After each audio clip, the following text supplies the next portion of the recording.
Good morning दोस्तों। आइए आज हम यूपी ट्रिपल एस सी मुख्य सेविका का एक और नया पार्ट स्टार्ट करते हैं जिसका नाम है परिवार।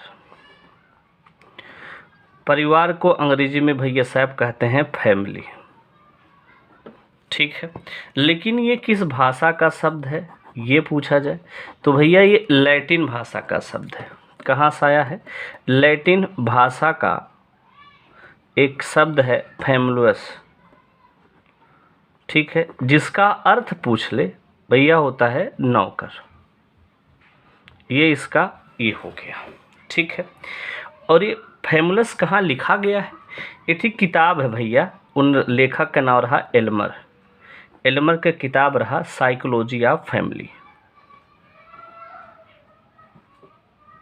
ये इनकी किताब है, उसी किताब में ये फैमुलस लिखा गया था जिसका अर्थ होता है नौकर, ठीक है। आइए आगे बढ़ते हैं। तो सबसे पहले बात करते हैं परिवार के बारे में लोग क्या क्या कहे हैं। तो एक थी साइकोलॉजिस्ट थे मर्डांक, इन्होंने कहा कि परिवार क्या है? एक सार्वभौमिक संस्था है। परिवार एक सार्वभौमिक संस्था है, भौमिक संस्था है। के कहला भाई? मर्डांक साहब ने कहा कि परिवार जो है एक सार्वभौमिक संस्था है। सार्वभौमिक का मतलब जौन हर जगह विद्यमान हो, हर जगह मौजूद हो, वो ही क्या है? परिवार सार्वभौमिक होता है, जो हर जगह विद्यमान। इसका मतलब कि परिवार दुनिया में कहीं भी चले जाओ परिवार मिलेगा, गाय भाई सबके परिवार होते हैं, ठीक है। तो परिवार का है भैया सार्वभौमिक संस्था है, पहली बात इन्होंने ये कहा। और मर्डांक की एक किताब है और उन्होंने कैसे कह दिया कि सार्वभौमिक संस्था का उन्होंने प्रयोग किए थे कि नहीं? तो इनकी किताब है, उस किताब में लिखा गया है, किताब का नाम है सोशल स्ट्रक्चर। Social structure. इस किताब में इन्होंने कहा है कि हमने लगभग 250 समाज, कितना? 250 समाज का हमने अध्ययन किया। कितने समाज का? 250 समाज का अध्ययन किया और हमने पाया कि ऐसा कोई समाज नहीं है जिसमें परिवार ना हो। किसने? मर्डांक साहब ने। बात समझ में आया? जब इन्होंने ऐसा पा गया तो इन्होंने कहा कि भैया परिवार कैसी है? सार्वभौमिक संस्था है, हर जगह पाई जाएगी। आगे बढ़ते हैं। आगे कूले एक साइंटिस्ट और साइकोलॉजिस्ट हैं, उन्होंने क्या कहा कि भैया परिवार जो है, जो प्राथमिक पाठशाला है, मानव की स्वाभाविक पोषिका, मानव स्वभाव की पोषिका, स्वभाव की पोषिका एंड प्राथमिक पाठशाला है। पाठशाला के कहले कूले साहब ने कहें कि मानव के जो विकास उकास होते हैं, उसके स्वभाव के जो पोषण होता है, स्वभाव जो उसका बढ़ता है, उसका स्वभाव होगा कैसे? ये परिवार ही है और ये क्या है? उसकी प्राथमिक पाठशाला होती है। किसने कहा? कूले जी ने। पेस्टालोजी ने भी इसी को दोहरा दिया था। पेस्टालोजी एक साइकोलॉजिस्ट है, इन्होंने भी कहा था कि जो बालक की प्रथम पाठशाला होती है वो यही है, बालक की प्रथम पाठशाला। नोट बनाते चलिएगा जी। बालक की प्रथम पाठशाला क्या है? पेस्टालोजी ने कहा परिवार ही है। क्या है? परिवार है। और अगर आपसे बात करें और पहला टीचर कौन है? पहला पाठशाला तो ये हो गया, और टीचर कौन हो गया पहला? तो याद रखिएगा माँ है। अध्यापक पूछे, अध्यापिका मैया है, ठीक है, पेस्टालोजी के अनुसार। और एक और वैज्ञानिक है, उनकी भी चर्चा कर लेते हैं। मैकाइवर एंड पेज ने क्या कहा? मैकाइवर एंड पेज ने क्या कहा? मैकाइवर एंड पेज ने कहा कि संकट काल के समय, जब व्यक्ति जो है संकट काल के समय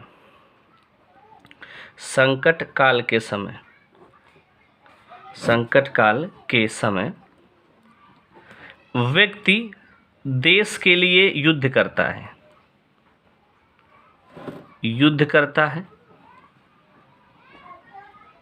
संकट काल के समय जैसे व्यक्ति देश के लिए युद्ध करता है, लेकिन और शहीद हो जाता है। और क्या हो जाता है? शहीद। लेकिन परिवार के लिए इंसान जीवन पर्यंत परिश्रम करता है। जीवन पर्यंत क्या करता है, परिश्रम करता है। ये लिख लेना, क्या है, संकट काल के समय व्यक्ति देश के लिए युद्ध करता है और शहीद हो जाता है, लेकिन परिवार के लिए जो व्यक्ति है जीवन पर्यंत परिश्रम करेगा, यही है परिवार का रूपरेखा। ठीक है, ये मैकाइवर साहब ने कहा। एक आदमी और है, इलियट साहब। इलियट एंड मैरिल ने क्या कहा, इलियट और मैरिल ने कहा था कि परिवार जो है इसमें पत्नी आएंगे, पति आएगा और पति यार उसके बच्चे आएंगे। ठीक है, और ये निर्मित रूप से परिवार, पत्नी और बच्चे से निर्मित रूप से कैसी संस्था है, जैविक संस्था है, जीवित संस्था है। ठीक है, इन्होंने कहा था, कितने, इलियट और मैरिल ने किया था। बात समझ में आया। एक आदमी तो इन्होंने कह दिया, काट साहब ने ये कह दिया कि जो परिवार है समाज की कोशिका है। जैसे मानव शरीर की सबसे छोटी इकाई क्या कहलाती है, कोशिका कहलाती है, ऐसे जो परिवार है समाज की सबसे छोटी इकाई यानी कोशिका है। कोशिका से ही जैसे शरीर बनता है, वैसे परिवार से ही समाज का निर्माण होता है। किसने कहा था, काट साहब ने कहा था। ठीक है, आगे बढ़ते हैं और बात करते हैं समाज की बुनियादी है। किसने, कुछ और अवधारणा है वो आपको याद रखना है। बहुत सारे लोगों ने कुछ अवधारणा अन्य दिया था, अन्य अवधारणा की भी बात कर लेते हैं। तो कुछ लोगों ने कहा कि जो समाज की बुनियाद है क्या है, परिवार है। समाज की बुनियाद क्या है, परिवार जो है ये समाज की क्या है, बुनियाद है, नींव है। ठीक है, बुनियाद है। आगे बात करते हैं। परिवार में रक्त संबंध का होना क्या है, जरूरी है। रक्त संबंध का होना क्या है, जरूरी है, वो परिवार है। ठीक है, एक पॉइंट और, प्लेटो ने परिवार को जीवन का पाठशाला कह दिया है कि जीवन की पाठशाला कौन है, परिवार है। प्लेटो ने क्या कह दिया, आइए देख लेते हैं। प्लेटो ने क्या कहा, अन्य अवधारणा में बात कर रहे हैं। प्लेटो ने कहा कि जो जीवन का पाठशाला क्या है, जीवन का पाठशाला ही क्या है, परिवार। जीवन की पाठशाला बता दिया, किसको, परिवार को। किसने बता दिया, तो याद रखिएगा प्लेटो साहब ने बताया। गांधी जी ने भी क्या कहा, गांधी जी ने भी परिवार से संबंधित कुछ बातें कहा था। क्या कहा था कि जो शिक्षा बालक को प्रथम 5 वर्ष में जो शिक्षा मिल जाती है फिर वो जिंदगी में कभी नहीं मिलता। प्रथम 5 वर्षों में जो शिक्षा मिलती है फिर वह कहीं नहीं मिलती।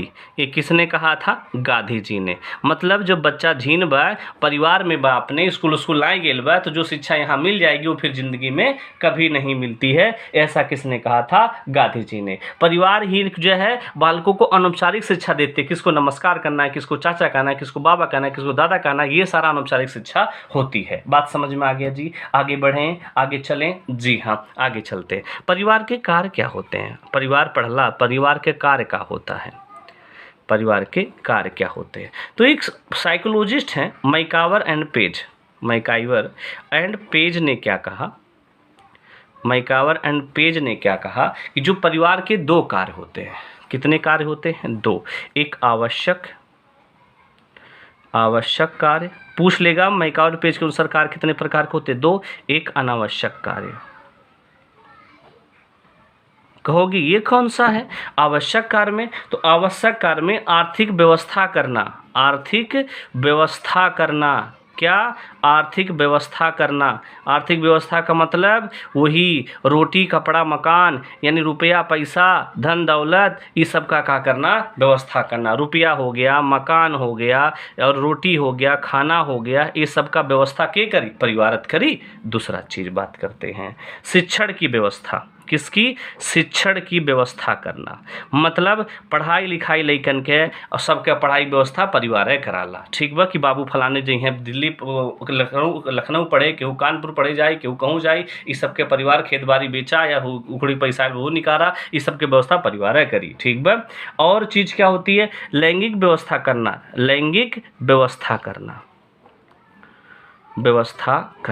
इसका क्या मतलब हुआ, इसका मतलब है परिवार को बढ़ाना, शादी ब्याह करवाना, परिवार को बढ़ाना, शादी ब्याह करवाना, शादी विवाह भी इसी में शामिल होगा। ठीक है, ये सब करवाना तभी परिवार बढ़ी। अनावश्यक कार्य में भैया एक बात बताओ, बिना खेलने के बहुत नहीं रह जाने, तो मनोरंजन का साधन का व्यवस्था करना। मनोरंजन के साधन मनोरंजन के साधन का व्यवस्था करना ये अनावश्यक कार्य में आ जाता है। बोलो समझ में आया कि नहीं आया? अरे समझ में आया, कोई प्रॉब्लम तो नहीं है। कुछ लोग इसको अलग अलग कार्यों में भी तोड़ते हैं। वो कौन कौन से कार्य हैं, आइए उनको भी यहीं निपटा लेते हैं। कुछ अन्य कार्य में सामान्यतः कार्य क्या है, सामान्यतः क्या कार्य होते हैं, ये तो मैक्यावर पेज ने कहा। तो सामान्यतः क्या कार्य होते हैं परिवार के, तो सबसे पहला हम बात करेंगे जैविक कार्य। किसका? जैविक कार्य। जैविक कार्य में क्या क्या शामिल है भैया साहब? वो है यौन संबंध, मतलब यौन संबंध बनाना, शादी ब्याह करवाना और फिर संतान की उत्पत्ति करना। ये परिवार का ही काम होता है। यौन संबंध बना के संतान की उत्पत्ति करना, ये जैविक कार्य में आता है। बात क्लियर हो गया भैया? आगे बढ़े, आगे बढ़ते हैं। मनोवैज्ञानिक कार्य, मनोवैज्ञानिक कार्य, इसमें कौन कौन से कार्य आते हैं भैया? तो मनोवैज्ञानिक जो कार्य होता है इसमें होता है भैया क्या, जो संतान जो संपत्ति है, आय का प्रबंध करना, श्रम विभाजन। देखो मनोवैज्ञानिक का मतलब श्रम विभाजन, श्रम विभाजन का मतलब हई कार्य फलाने बाव करी हैं, खाना हई बनाई है। जैसे घर में 2 लड़की बाटी हैं तो एक जनी बर्तन मजी है और एक जनी कहीं खाना बनावा, एक जनी पिसान सनी है, एक जनी रोटी बनाई है। यह कहते हैं श्रम विभाजन। ठीक है, आगे बढ़े भैया जी। संपत्ति का प्रबंध करना, कितने कितना रुपया के चाहिए, वो के कह जाला मनोवैज्ञानिक प्रबंध। तीसरा कार्य क्या होता है भैया? तीसरा कार्य होता है शारीरिक कार्य। ये क्या होता है? शारीरिक कार्य क्या होता है, याद रखिएगा। परिवार के शारीरिक कार्य में बच्चों के पालन पोषण का ध्यान देना, बच्चों के पोषण का ध्यान, बच्चों का पोषण का क्या करना, ध्यान देना। बच्चा कमजोर ना हो उसके लिए अच्छा अच्छा खाने की व्यवस्था करना, निवास की व्यवस्था करना, घर द्वार बनवाना, ये सब किस में आएगा? शारीरिक कार्य में आता है। बात क्लियर हो गया? और बात करते हैं सामाजिक कार्य। अगला सामाजिक कार्य में, सामाजिक कार्य, समाज में उठना बैठना, समाज में कैसे रहा जाएगा, समाज में क्या करना है, ये सब चीज़ें समाज बच्चों को किसको चाचा बोलना है, किसको चाची बोलना है, किसको बड़े पापा बोलना है, किसको बड़ी मम्मी बोलना है, ये सब समाज में ही तो रह के सीखता है। इसी को हम कहते हैं सांस्कृतिक कार्य में। उसको पहनना क्या है, कब क्या पहनना, कब कैसे रहना है, ये भी उसका एक क्या होता है? कार्य होता है। बोलो समझ में आ गया? ये सारा जनरली कार्य होते हैं। ठीक है, किसके? परिवार के। आगे बढ़ें जी, आगे बढ़ते हैं। अगला बात करते हैं जी हाँ, अगला हम पढ़ेंगे परिवार की उत्पत्ति के सिद्धांत। परिवार कहाँ से आया? परिवार की उत्पत्ति के सिद्धांत। तो बहुत लोगों ने बहुत सारे सिद्धांत दिए कि परिवार यहाँ से आया, परिवार ऐसे आया। कुछ लोगों ने अलग अलग मत दिया, उनको आपको पढ़ना है। तो पहला होगा शास्त्रीय सिद्धांत। शास्त्रीय सिद्धांत ये किसने कहा भैया? शास्त्रीय सिद्धांत किसने दिया? तो इसके प्रतिपादक पूछ लेगा कि परिवार की उत्पत्ति के जो शास्त्रीय सिद्धांत है उससे प्रतिपादक कौन है? तो प्लेटो जी हैं। कौन है? प्लेटो जी हैं। अब और कौन है? हेनरी मैन हैं और एक आदमी का नाम याद रखिएगा, अरस्तु। ये 3 लोग हैं किसको मान्यता दिए हैं? शास्त्रीय सिद्धांत को। इन्होंने क्या कहा है? इन्होंने तीनों लोगों ने ये कहा कि जो परिवार है ये पितृसत्तात्मक है, मतलब कि इसमें जो पुरुष प्रधान है, पुरुष को घर में परिवार में पुरुषों को बढ़ावा दिया जाएगा। परिवार कैसा है? पितृसत्तात्मक है। ये किसने कहा था? प्लेटो, हेनरी मैन और अरस्तु ने कहा था। परिवार की में पुरुष की भूमिका महत्वपूर्ण होती है। परिवार की उत्पत्ति पुरुष से ही निर्भर करती है। ये किसने? शास्त्रीय सिद्धांत है। किसने कहा था? प्लेटो, हेनरी मैन, अरस्तु ने कहा था। दूसरा सिद्धांत यौन साम्यवाद का सिद्धांत। ये थ्योरी किसने दिया भाई? इसको किसने प्रतिपादन किया? तो इसको किया था भैया मॉर्गन ने, और किसने? फ्रेजर ने, और किसने? लुबोक ने। ये 3 लोग इसको प्रतिपादन किए। इसमें कहा गया कि यौन संबंध करके, सेक्सुअल रिलेशन बना करके परिवार को बढ़ाया जा सकता है। परिवार को बढ़ाने के लिए यौन संबंध होना जरूरी है। ठीक है। तीसरा चीज, अगला एक विवाही सिद्धांत। एक विवाही सिद्धांत ये किसने कहा भैया? ये किसने कहा? वेस्टरमार्क ने कहा। इनकी एक किताब है वेस्टरमार्क जी की, उस किताब में इसको दिया गया, किताब का नाम है मानव विकास का सिद्धांत। विकास का सिद्धांत। इस किताब में इन्होंने क्या कहा कि परिवार में एक विवाह से क्या होती है, परिवार की परंपरा हो रही है, एक विवाह से ही परिवार वृद्धि होती है। ये बताया था किसने, वेस्टरमार्क ने। एक विवाह करिए, परिवार अपने आप बढ़ता रहेगा। ठीक है, ये संबंध बनेगा फिर परिवार बढ़ेगा। चौथे नंबर पे क्या होती है, मातृसत्तात्मक सिद्धांत।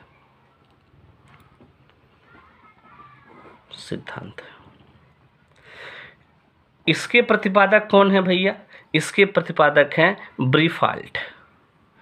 ब्रीफाल्ट की एक किताब आपको याद रखनी है, ब्रीफाल्ट। इनकी एक किताब है जो आपको याद रखनी है, द मदरस,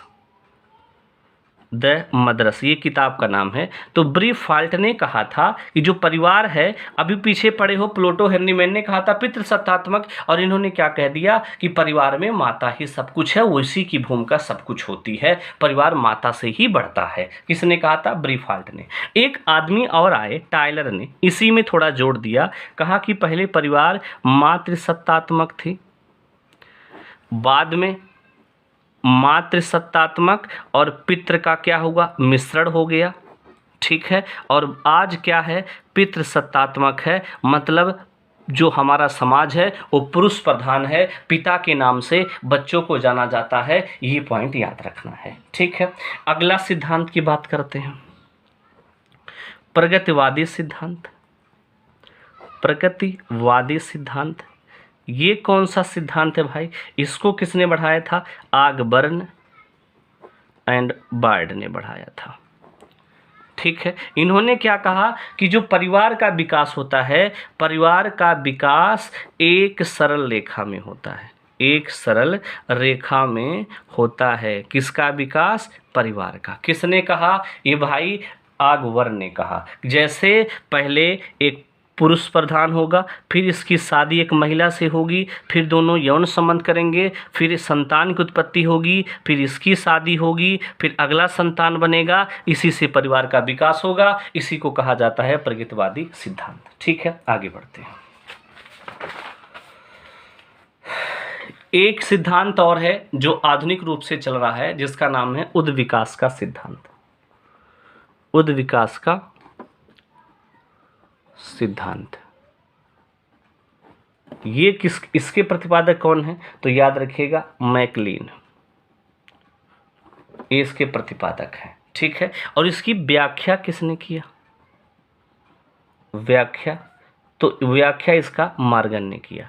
मार्गन ने कहा भैया ये परिवार जो है 5 चरण में बढ़ता है। 5 चरण इन्होंने बताया। कितने चरण बता दिए, 5 स्तर बता दिए कि 5 स्तर में परिवार का निर्माण हुआ। जो आज चल रहा है वही आधुनिक है। तो सबसे पहला स्तर इन्होंने क्या बताया, स्तर कितने बताए, 5। सबसे पहले स्तर की चर्चा करें तो इन्होंने कहा था समरक्त विवाह पहले होता था, तभी से परिवार बढ़ा। अब कहोगे समरक्त विवाह क्या होता है, समरक्त विवाह का मतलब होता है एक ही रक्त से शादी, पिता पुत्री से यौन संबंध कर लेता था। ये गलत होता था लेकिन पहले यही चलता था, या भाई बहन से यौन संबंध कर लेता था। ये समरक्त विवाह कहलाता है, इससे भी परिवार बढ़ रहा था। ठीक है, बाद में ये गलत हुआ। फिर दूसरे नंबर पे कौन सा आ गया, समूह विवाह।